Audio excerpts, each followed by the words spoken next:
To me, my Xmen.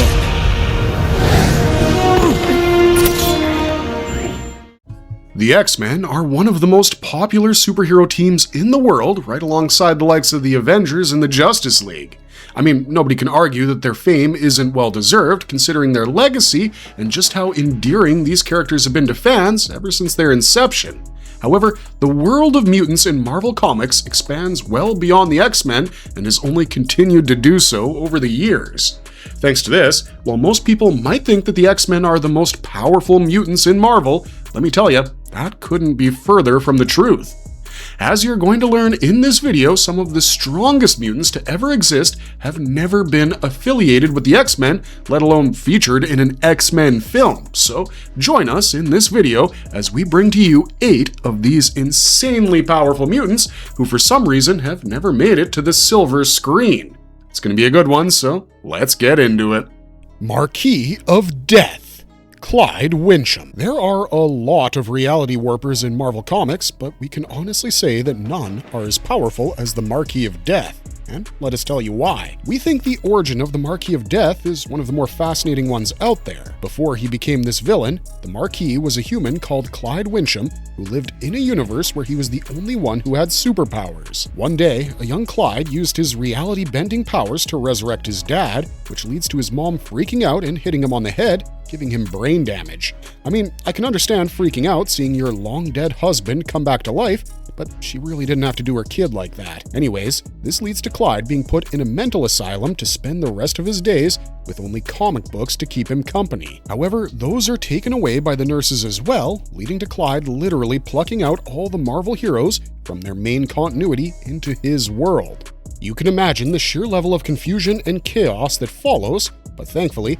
Reed Richards is able to trace back the cause of their predicament to Clyde, and he strikes a deal with the boy. Since Clyde wanted to live in a world with superheroes, Richards offers to take Clyde with him back to the main Marvel universe, and that's exactly what happens. Once there, Richards puts him under a device that allows him to dream happy dreams for eternity within an area called Area 87, and that was supposed to be the end of this character. Fast forward to Mark Millar's run on the Fantastic Four, and we're taken to the future in an alternate reality where this lich-like being stands amidst a ruined world where everyone is dead as he tortures and finally kills Reed Richards and Susan Storm. Following this, he literally wipes out the entire universe with a mere wave of his hand by making the sun go supernova. Just think about that for a second. The entire universe, which includes all the cosmic entities like Eternity, the Living Tribunal, Galactus, and even other reality warpers like Franklin Richards, Legion, the Molecule Man, all gone in seconds. Following this, he moves on to the main Marvel universe alongside his shadowy apprentice, where they confront Doctor Doom, and it's here that Miller creates an interesting narrative, stating that Doctor Doom has been learning his powers from none other than the Marquis of Death. However, when he tells Doom that he considers him an abject failure, the Fantastic Four villain attacks him and is soon joined by damn near every superhero in Marvel Comics. As the conflict continues, numerous heroes die, but Doctor Doom wins and defeats the Marquis of Death. Following this, Doom is seen spending the rest of his days being treated as a champion, having also married Susan Storm. However, all of this turns out to be merely a cruel illusion crafted by the Marquis of Death to show just how outmatched Doom and the rest of the heroes were to him. Additionally, we find out that Doom had lived out that entire lifetime in merely 5 seconds. I mean, think about how crazy that is for a second. Drop the Marquis into the MCU and he could make all of Marvel's Phase 4 just be a minute illusion, something I'm sure a lot of fans might thank him for. He then opens a time rift and chucks Doctor Doom into the mouth of a megalodon and goes back to where he was. I mean, we're not surprised that a dude who can bend reality can time travel as well, but he then proceeds to torture the FF by making Reed Richards kill his son over and over again. The Marquis of Death also makes Johnny Storm watch as he shows him how he's killed different versions of Susan Storm merely to torment him. The only one who actually manages to weaken him is his own present version, and that's just how strong this guy is. It's no wonder that we haven't seen much of him after that run because, honestly, he's a little too overpowered. Matthew Malloy. Moving from one reality bender to the next, allow me to introduce you to a beyond Omega level mutant who could literally solo the entire Marvel Universe if he so desired. Let's rewind the clock back to Uncanny X-Men Volume 3, issues 23 through 31, where we get the issues titled The Last Will and Testament of Charles X. Xavier. This story follows up on the Avengers vs. X-Men storyline, at the end of which a Phoenix-powered Cyclops kills Charles Xavier, splitting the mutant community into two and forming his own school alongside Magneto and Magic. When She-Hulk arrives at Xavier's home, which is now called the Jean Grey School after her death with their mentor's last will, a revelation is made which is beyond monumental. Now, here's something you need to understand. Despite what Cyclops had done, the mutant community within Marvel Comics likes to keep things in-house and not involve others, and considering that at one point Xavier had brought most of them into the fold, they reach out to Cyclops to listen to their former mentor's will. There was also the fact that Xavier had also specifically stated that every member of the X-Men be present for the will to be read out. Once everyone is gathered, She-Hulk plays a holographic message in which Charles Xavier reveals to them one of his greatest secrets. You see, back when he had first built Cerebro and was scanning for mutants who could be both threats or possible recruits, he had encountered an energy signature so vast that he had thought Cerebro was glitching. However, Charles had found out that this was no glitch at all, but actual reality, which had led him to search for the signature's source, bringing him into contact with a child named Matthew Malloy. Using a psychic projection, Charles Xavier befriended the boy, all the while putting psychic barriers and memory dampeners on him. I feel like even though this stands against everything Xavier preaches about, you can't really blame him, because Matthew, even as a child, had no control over his power whatsoever. In fact, we learn that he had one day just willed his parents out of existence for shouting at him, although it's never explicitly stated that he killed them. By the time Matthew's in high school, he figured out that his friend Charlie wasn't exactly the illusion he said he was. To not aggravate the young boy further,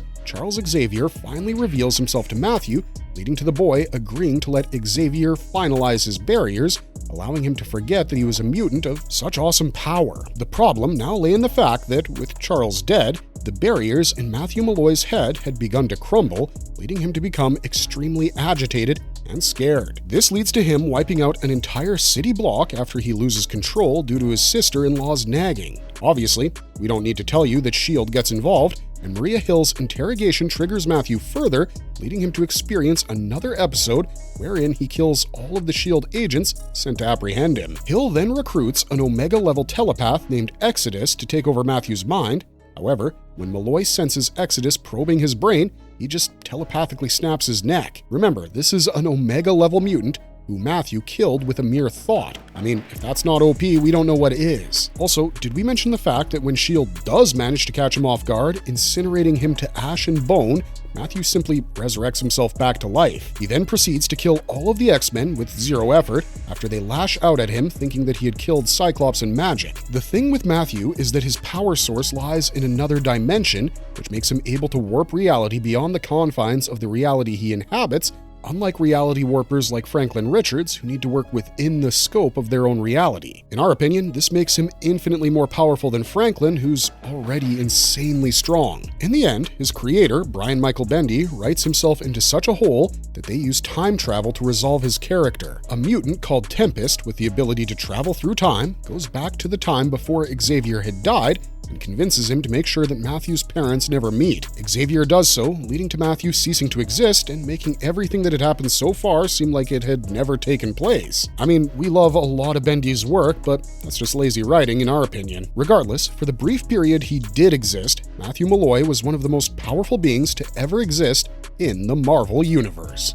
Mad Jim Jaspers. If you've been reading comic books for some time now, or even watching the cinematic universes based on them, then you're probably familiar with the concept of the multiverse. Marvel Comics is littered with numerous universes where you can find all sorts of scenarios playing out. In fact, the main Marvel continuity takes place on Earth 616, and this just happens to be one of the million other universes out there. To oversee all of these multiverses and make sure that certain canon events take place in them, for example, the rise of the mutants, the creation of heroes like Iron Man and Captain America, there's a group called the Omniversal Development Corps. It doesn't mean that Steve Rogers has to be Captain America or that Tony Stark has to be Iron Man. It just means that the ODC set into motion events to make sure that these beings existed at some point in that universe's history. We'll get back to you on why they're important with regards to Mad Jim Jaspers in a second, But you see, in this vast multiversal expanse, there was one universe where it seemed like no superheroes or villains had ever existed. This obviously caught the Omniversal Development Corps' attention, who sent one of their own called Saturnine to this universe, only to find a man called Jim Jaspers. At the same time, Merlin sent a Captain Britain to this universe as a test to face Jim Jaspers and investigate what happened to the heroes of this world. Naturally, seeing as there were no mutants or heroes, Saturnine initiates what she calls the push to fast-forward human evolution to give rise to the mutants and other superpowered beings. Unfortunately for her, Jim Jaspers gets a whiff of this and views it as a threat to his power. It's here that we learn that this world had actually had the superheroes we find in all the other Marvel universes, but they had been systematically wiped out by Mad Jim Jaspers using his creation called the Fury. This creation of his had the ability to adapt to any powers used against it, thanks to which it had killed every superpowered being in that universe. When asked why Jim had done so, he simply replies that he was taking out the competition. I mean, just imagine, this guy literally made it so that no superheroes ever existed merely on a whim to satisfy his crazy ego. That's pretty messed up, even for a comic supervillain. Anyways, sensing the threat posed to him by the push, Mad Jim Jaspers unleashes an energy that begins to emanate from himself called the Jaspers Warp that begins to bend reality around him. Soon, this warp begins to spread across the globe, then the solar system, then the galaxy and the universe, and even threaten to spill over into the multiverse. Sensing the danger, everybody just runs away, including Captain Britain and the Omniversal Development Corps. I don't need to tell you that this entire time, Captain Britain has been completely out of his depth and is more than glad to run away. Once back in his universe, he asks Merlin for the reason why he had been asked to face such an insurmountable foe. The wizard replies that it had been a test to see how he would deal with such a threat because his own universe had a Mad Jim Jaspers as well, and he was even more powerful than the one he had escaped from. The best part for us was the fact that this Jim Jaspers wasn't just any ordinary person, he was the Prime Minister of England. When Captain Britain goes to confront him, no sooner has he walked into Jaspers' office than he's greeted by a gigantic version of Jim Jaspers within a massive pocket universe. He immediately begins to toy with the captain, turning him into various forms just for his amusement. Overpowered though he may be, there is a fatal flaw to his powers, which the previous two reality benders on our list don't share. You see, Jaspers cannot create matter itself. He simply bends and reshapes what already exists to his will. This is what the Fury uses against him in order to defeat the crazy reality bender. This obviously puts him below the likes of the previous two entities that we mentioned, but Mad Jim Jaspers is still more powerful than 99.9% of all mutants and superpowered beings in Marvel, and no amount of reality bending will change that fact. Legion, David Haller. If you think we're done bombarding you with overpowered mutants, then think again, because this next mutant will do more than just blow you away. Legion is technically not one single mutant, but a collection, all of whom reside within the body of one individual named David Haller.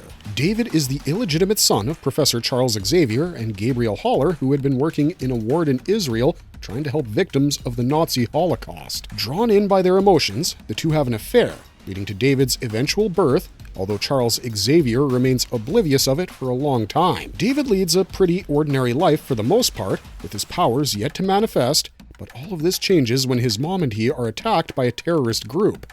I mean, not that we feel sorry for terrorists, but they did pick an extremely unfortunate target when they targeted a kid who had the potential to dwarf all the powerful mutants we've discussed on this list so far. As expected, David's powers awaken and he incinerates every single one of these lowlives. Unfortunately, in doing so, David also absorbs the brain of the leader of the terrorist group, and this, along with the trauma of the attack, fractures his psyche, leading him to have a multiple personality disorder. However, where a person suffering from this disorder might have at the most two personalities other than their own, in David's case, there are literally uncountable numbers of them, a legion. The crazy part is that each of these personalities also physically alters David, and he takes the shape of whatever personality is currently dominant. Each of these personalities also has their own powers, some of which might be shared between them, while others might be wildly unique and crazy. For instance, David might have 50 personalities with telepathic abilities, but there are others who have things like reality warping, energy absorption, and the ability to fold space and time. If you can imagine it, we'll guarantee that David has that power, and in essence, he's kind of just a cheat code for the authors to write whatever crazy stuff that comes to mind. It's also pretty clear by now why they call him Legion. To give you a small idea of one of his crazy powers and personalities, let's talk about Styx, which is an evil, malevolent personality that can literally control human mass, cast illusions, and even suck out the souls of anyone he touches. Another crazy one is Susan in Sunshine, where he/she can literally feed on people's emotions and turn them into energy. I mean, there's nothing that this guy can't do. If you've watched the anime Yu Yu Hakusho, then you know he's like Sensui Shinobu, but on steroids. If you know the Age of Apocalypse comic series, that entire timeline happens because of Legion, when he ends up killing Professor X instead of Magneto. Legion offers the writers a blank slate to create whatever they want, using him as a canvas, so there's no telling what powers and abilities he'll exhibit next, which makes him a massive anomaly within the Marvel Universe. Also, his show rocked. You should check it out if you haven't already. X-Men, Nate Gray. Having just spoken about the Age of Apocalypse, the next character on our list is a direct product of that timeline. Essentially, what happens is, after the death of Professor X at the hands of Legion, it's left to Magneto to create a ragtag coalition of mutants to fight against Apocalypse, who's taken over North America. While all of this is happening, Mr. Sinister, who believes the offspring of Jean Grey and Scott Summers will be a mutant of such immense power that he could rival Apocalypse, combines their genetics to create such a child. This kid is named Nate Gray, and he's basically Cable without the techno-organic virus. In the original continuity, Cable is infected by this virus by Apocalypse, which leads him to never quite reaching Omega level because he's constantly fighting the virus off. Nate Gray is more similar to Strife, who's another clone of Cable. However, unlike Strife, Nate Gray was never meant to survive into adulthood. Since he was created in a lab by Sinister, he had all the limiters on his power removed, which meant that by the time his powers reached their full maturity, Nate's own body wouldn't be able to handle his power, causing it to literally burn away. His powers weren't quite fully defined during this period, but this would change when he was dropped into the main Marvel Universe, and when we say dropped, we mean he quite literally drops into the main continuity. Once there, he gets his own line of comics which fully explore what his powers are, and boy does he have a lot of them. To start off, this guy literally wipes his presence out from both Charles Xavier and, more importantly, Cerebro, which was thought of to be impossible to pull off back then. In X-Men issue 12 and Excalibur 95, Moira McTaggart discovers that he has the same level of telekinetic and telepathic powers as his mother when she was under the influence of the Phoenix Force. I mean, wrap your head around that. This guy is as powerful as an individual with the Phoenix Force, which is a godlike entity, and we're just getting started on exploring his powers.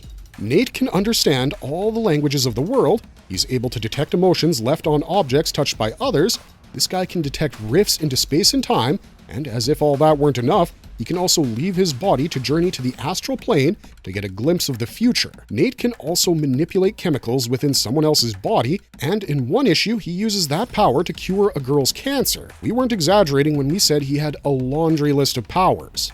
Nate can also control gravity, he can control sand and water to create holograms that could physically interact with the material world.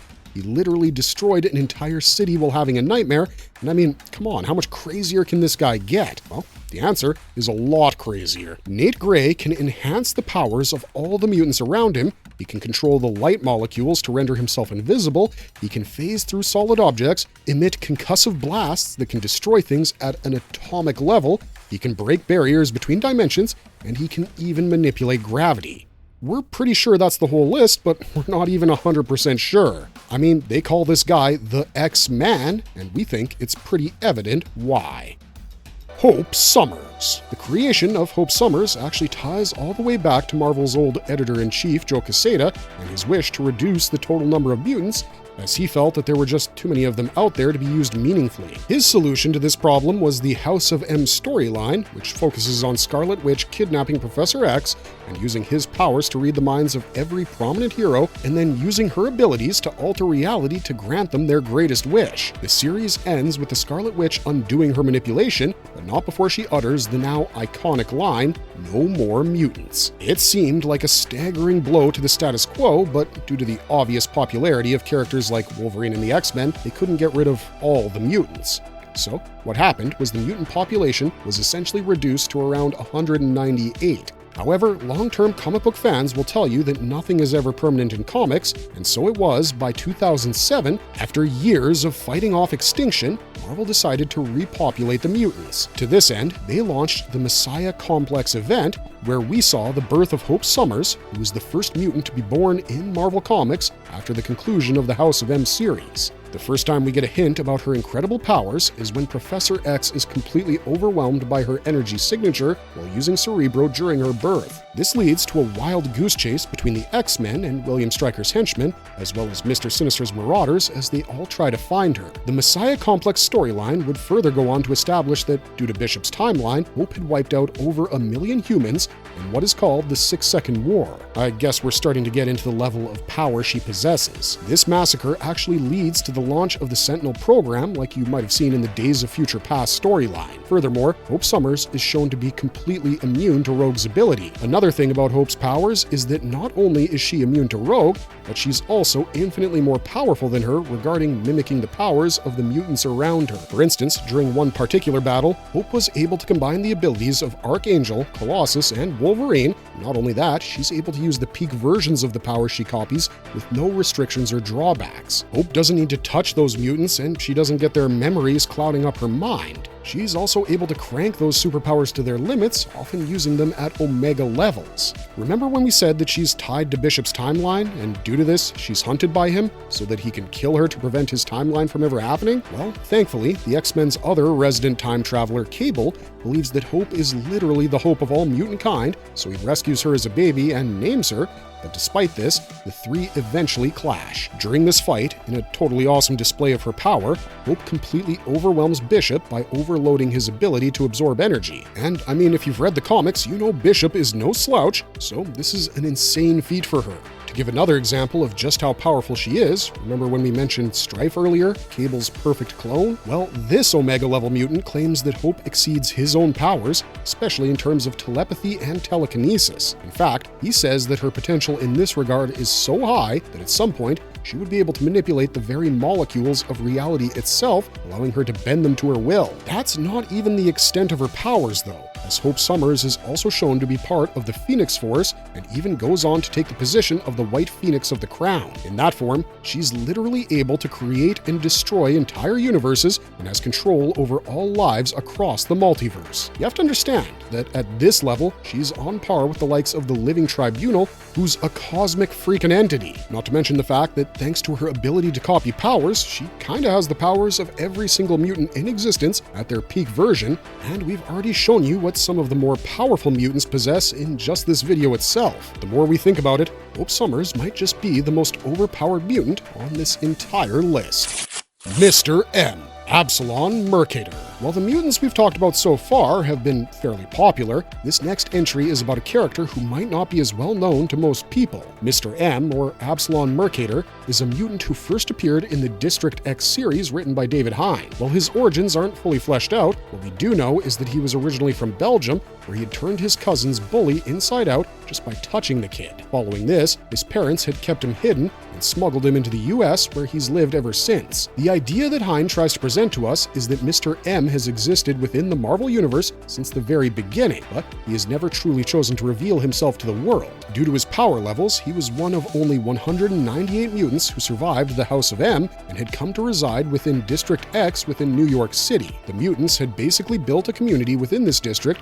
but it was rife with crime and lawlessness. Amidst this underbelly of misery, Mr. M is introduced as this mysterious character that nobody likes to mess with.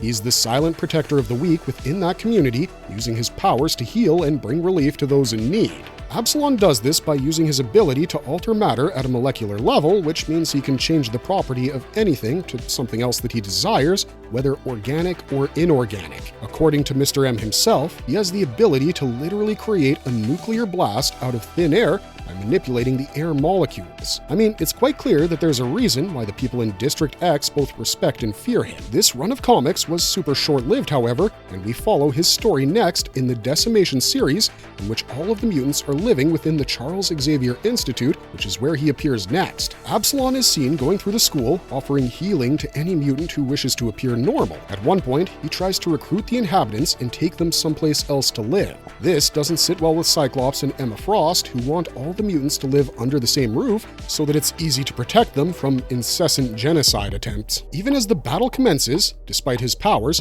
Mr. M is depowered by the mutant named Leech, who has the ability to shut down any other mutant's ability. Following this, Absalom is supposedly killed. It's later revealed that he essentially transformed into pure energy and is still around, but it's likely that we'll never see this character again, sadly. If we're talking pure power levels, despite being an Omega-level mutant, Absalom isn't as powerful as Franklin Richards or even Matthew Malloy. The main reason we say this is because Absalom has a weakness wherein he needs to touch the object he's altering. Despite this, we think Mr. M was a very interesting character that had a lot of potential and rightfully deserves his place on this list. Proteus, Kevin McTaggart. For the final entry on our list, we have a character that is both crazy powerful and unsettling at the same time. Kevin McTaggart, or Proteus, made his first appearance in Uncanny X-Men issue 125, written by Chris Claremont and John Byrne. He's introduced as the offspring of Moira McTaggart and her abusive husband, Joseph McTaggart, whom she lives with after she gets pregnant with Kevin.